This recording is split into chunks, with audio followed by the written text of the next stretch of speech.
जागा जागा मोरे दाली ससित भाई, सत्ता के छिड़के लड़ाई।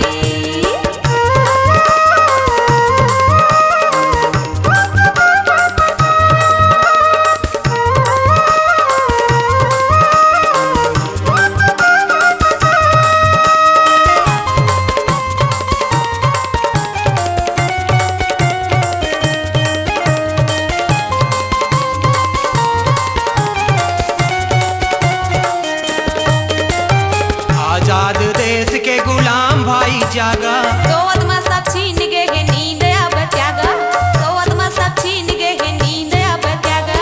इज्जत से जीना है तो दे दो कुर्बानी, बीएसपी के बन जाओ वीर सेनानी, बीएसपी के बन जाओ वीर सेनानी। चलना भाईचारा ला बनाई, चलना भाईचारा ला बनाई, चलना भाईचारा ला बनाई गा भाई वो, चलना भाईचारा ला बनाई।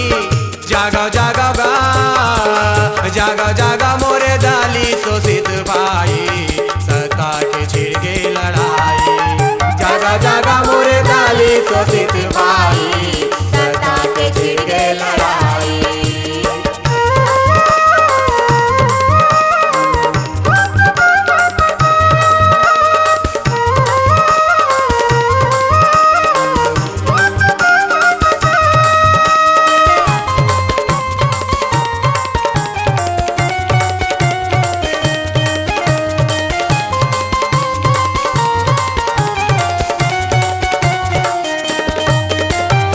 दुश्मनियों चमचा में दूल्हा बहकाही, तुम्हारे रास्ता में कांटा बिछवाही, तुम्हारे रास्ता में कांटा बिछवाही। आगू बढ़ जाओ तो सब घबराही, जीत होगी तू घर फिर सब हार जाही, जीत होगी तू घर फिर सब हार जाही। तो भारत में शासन चलाई, तो भारत में शासन चलाई, तो भारत में शासन चलाई रे भाई वो, सत्ता के छिड़के लड़ाई। जागा जागा गा, जागा जागा मोरे दाली शोषित भाई, सत्ता के छिड़के लड़ाई। जागा जागा मोरे दाली शोषित भाई, सत्ता के छिड़के लड़ाई।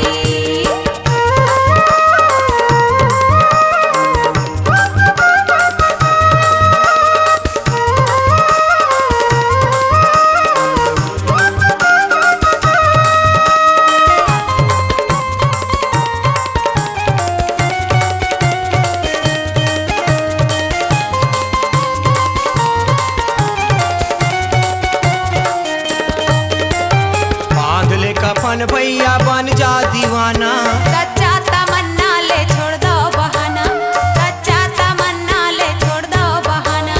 नीला यो झंडा ला हाथ में धर के, सर्व समाज ले साथ भला के, सर्व समाज ले साथ भला के। नीला झंडा संसद में लहराई, नीला झंडा संसद में लहराई, नीला झंडा संसद में लहराई गा भाई वो, सत्ता के छिड़के लड़ाई। जागा जागा गा, जागा जागा मोरे दाली शोषित भाई, सत्ता के छिड़के लड़ाई। जागा जागा मोरे दाली शोषित भाई, सत्ता के छिड़के लड़ाई। सत्ता के छिड़के लड़ाई, सत्ता के छिड़के लड़ाई, सत्ता के छिड़के लड़ाई रे भाई वो, सत्ता के छिड़के लड़ाई। जागा जागा गा, जागा जागा मोरे दाली शोषित भाई, सत्ता के छिड़के लड़ाई। सत्ता बिना नहीं तो होवे तुर भलाई,